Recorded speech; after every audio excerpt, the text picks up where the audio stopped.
এবং আপনাদেরকে ধন্যবাদ জানাচ্ছি যে বিগত 8 মাস যাবৎ যে কথাটা আমি বিভিন্ন মসজিদে বিভিন্ন এলাকায় আমি বলার চেষ্টা করেছি যে এই মাদককে নির্মূল অথবা নিয়ন্ত্রণ করতে চাইলে সামাজিক যে আন্দোলন প্রয়োজন, সেই সামাজিক আন্দোলন ছাড়া এই মাদক নির্মূল করা সম্ভব না, নিয়ন্ত্রণ করা সম্ভব না।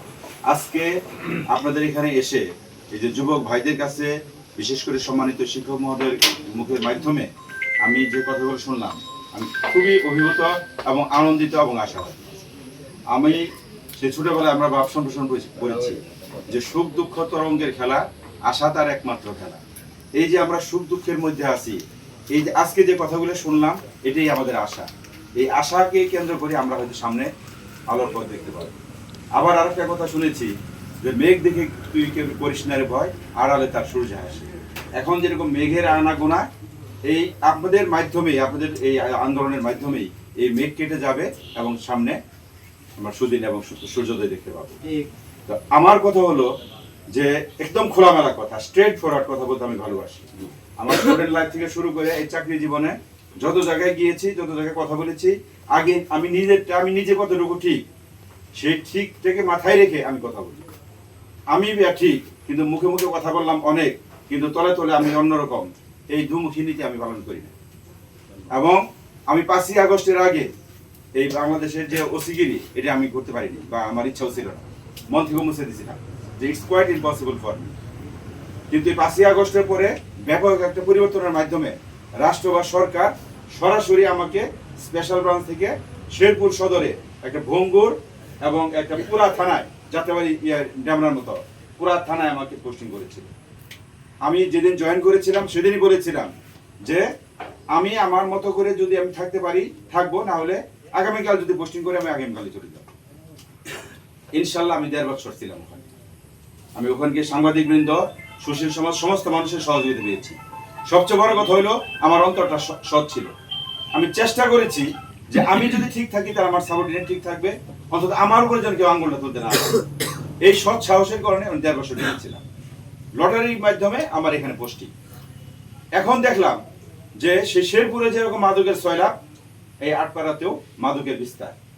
তার মানে সারা বাংলাদেশেই এই টেকনাফ থেকে তেতুলিয়া পর্যন্ত মাদকের একটা সয়লাব হয়ে গেছে। এটা কি একদিন দুদিনে হয়েছে? একদিন হয়নি। বিগত আমি আমার চাকরি 30-31 বছর, প্রথম 6-7 বছর বাদ দিলে পরে যদি ধরি 20 থেকে 22 বছর যাবত আস্তে আস্তে আস্তে আস্তে এই জায়গায় পৌঁছেছে। এর জন্য দায়ী কে? এর জন্য দায়ী যেমন পুলিশ একানা, আবার পুলিশ যে একদম দায়ী না তাও না, আবার মাদক দ্রব্য নিয়ন্ত্রণ অধিদপ্তর আছে, আবার বর্ডার গার্ড আছে, বিজিবি আছে। তারপরে তথাকথিত সমাজে দেখবেন যে সাদা ধবধবা পাঞ্জাবি পরে ভিতরে সেন্ডো গেঞ্জি দেখা যায়, মঞ্চে এক কথা বলে ভিতরে তলে তলে তারা টাকা খায়। আমি স্পষ্ট দেখতে পাচ্ছি এই বিগত নির্বাচনের পরে যারা আগে ছিল তা তো আমি জানি না, শুনেছি তারা এখন হ্যান্ড ওভার করেছে নব্য কিছু নেতাদের কাছে, এবং তারা ধরা ছোঁয়ার বাইরে, তাদের কাছে পাওয়া যায় না।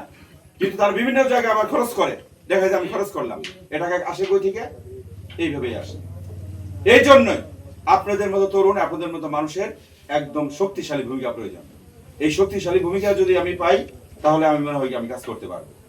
আমি আশান্বিত করতে চাই যে বর্তমান, আমি এটা চাঞ্চল্য করার জন্য বলতেছি না, আমি যা দেখতেছি তাই বলতেছি, বর্তমান সংসদ সদস্য মহোদয় এই ব্যাপারে সাংঘাতিক রকমের সক্রিয়।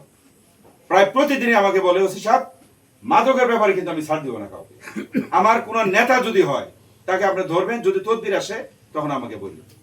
ইনশাল্লাহ আমি গত 8 মাসে প্রায় 31 জনকে ধরেছি, মাদক ব্যবসায়ী, মাদক কারবারি, মাদক যারা খায়।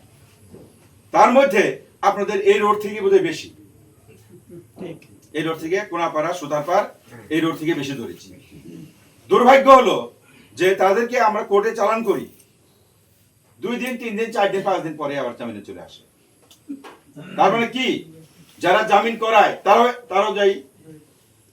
আমি বিজ্ঞ আদালতের কথা বলবো না, এটা আমাদের আবার একটু প্রবলেম, আদালতের কথা বলা যায় না।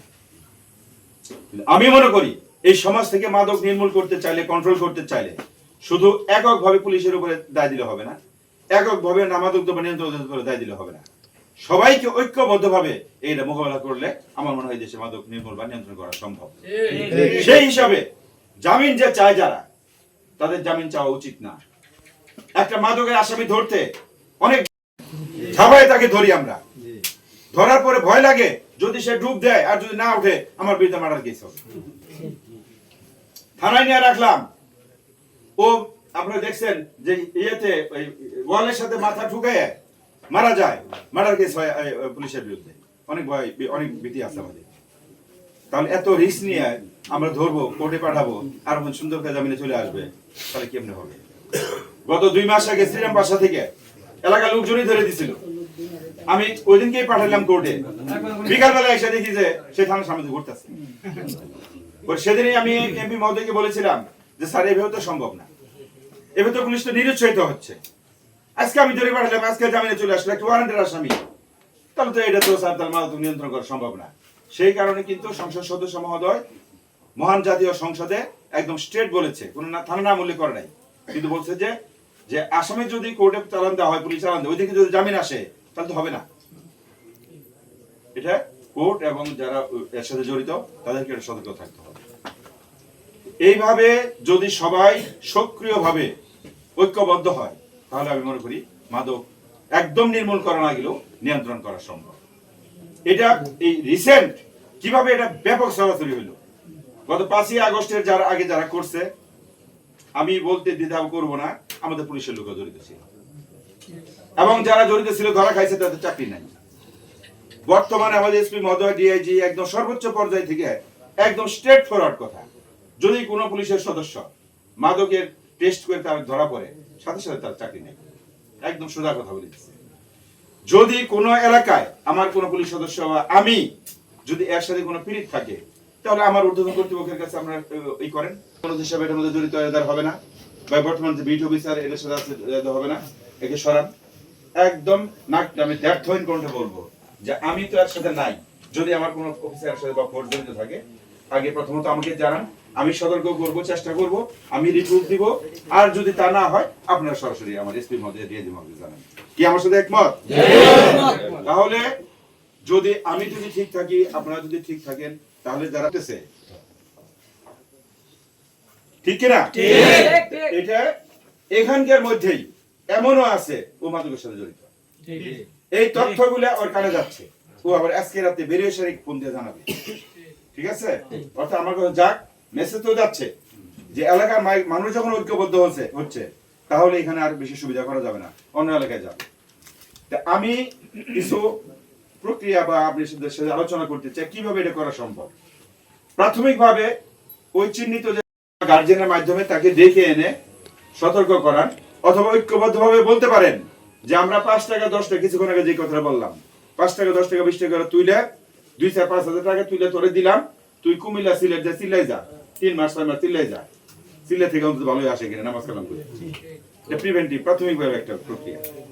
যদি তাও না হয় তাহলে ওই যে বললেন সামাজিকভাবে তাকে বয়কট করেন, এলাকায় চিহ্নিত হোক ওই ফ্যামিলির মাদক ব্যবসায়ী, ওরা মাদক কারবারি, মাদক খায়, ওদের সাথে কোনো আত্মীয়তা করা যাবে না। ও যখন সামাজিক ভাবে যখন কি হবে, নিগৃহীত হবে, তখন ওর একটা মেসেজ যাবে যে না এটা তো সর্বনাশ। আজকে যিনি মনে করতেছেন যে আমার ছেলে মেয়ে তো খায় না, তাহলে আমার একটা জায়গা কি, কালকে যে তার ছেলে মেয়ে খাবে না তার কোনো গ্যারান্টি আছে? কোনো গ্যারান্টি নেই। আজকে অনেকে মনে করতে পারেন আমার তো 2 মেয়ে, আমার মেয়ে তো বিয়ে দিলে পরে তো আমার তো এটা ঝামেলা নাই। আপনার মেয়ের জামাই যে মাদকে শক্ত হবে না তার কোনো গ্যারান্টি আছে? প্রায় প্রতিদিন বিভিন্ন এলাকা থেকে মুরব্বীরা যায়, মা বোনরা যায় যে আমার ছেলেটারে আর তো আমি রক্ষা করতে পারলাম না, আমার তো শেষ করে ফেলাই দিল। রামদা কুড়াল নিয়ে মায়ের বাপের কুবাইতে যায়। তখন আমাকে যখন বলে যে ওসি সাহেব ব্যবস্থা নেন, আইনের মায়ের কাছের কারণে সত্যি কথা ওইভাবে আমার কোনো ব্যবস্থা নেওয়ার সুযোগ নেই। আমার হাতে হয় ওয়ারেন্ট থাকতে হবে, না হয় মামলা থাকতে হবে। আমার ওখানে পুনর্বাসন কোনো কেন্দ্র নাই যে থানা পুনর্বাসন কেন্দ্র আছে, ওখানে ডাক্তার আছে, আমি ওখানে রেখে দিলাম 15 দিন থাকলো করে, এত সুযোগ আছে? আমাকে কোর্টে পাঠাইতে হবে। তো কোর্টে পাঠাতে হলে আমার ওয়ারেন্ট লাগবে, মামলা লাগবে। তখন আমি বিভিন্ন বুদ্ধি অ্যাপ্লাই করি যে এইভাবে আসেন, আমরা দেখি চেষ্টা করি। তাহলে এইভাবে যে অনেক মারা যায়, বোনেরা যায়, তার স্বামী মাদকে শক্ত, তার খাওয়ানোর খরচ নাই, পড়ানোর খরচ নাই, সে বিভিন্ন জায়গায় ঘুরে বেড়াতেছে, এক এক জায়গায় এক একটা বিয়ে করতেছে। এইভাবে সমাজে যে একটা মারাত্মক ভয়াবহ অবস্থা সৃষ্টি হচ্ছে, এটার ফল কে ভোগ করবে? আজকে আমরা আপনারা যারা সিনিয়র তারা হয়তো 2 দিন পরে বাড়ি নিচে গেলাম। তারা ইয়াং জেনারেশন, এই সমাজ আমরা কোথায় রেখে যাচ্ছি? এই প্রশ্ন বিবেকের কাছে করে, কেউ কারো দায় দিয়েন না।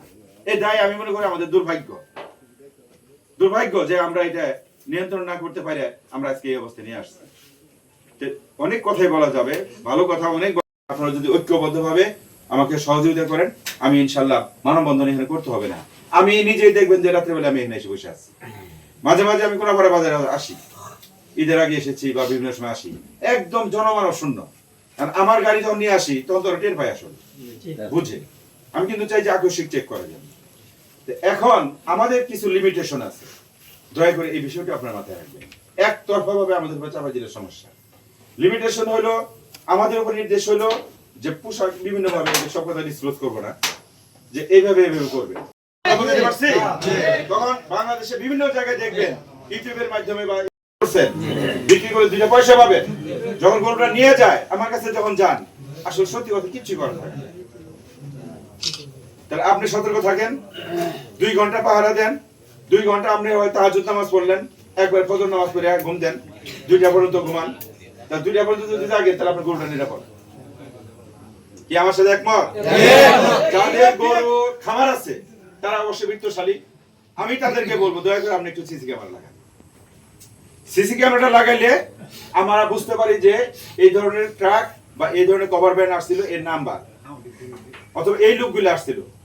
তাহলে আমরা চেহারাগুলো দেখে ট্রেস করতে পারি, বিভিন্ন স্থলে ছড়াই দিয়ে আস্তে আস্তে আমরা বের করতে পারি। কিছুই যদি তথ্য না পাই তাহলে কি করবো? সর্বশেষ তথ্য হলো আপনার এলাকায় গরু চোর আছে, যার 14 গোষ্ঠী গরু চুরি করে আসতেছে।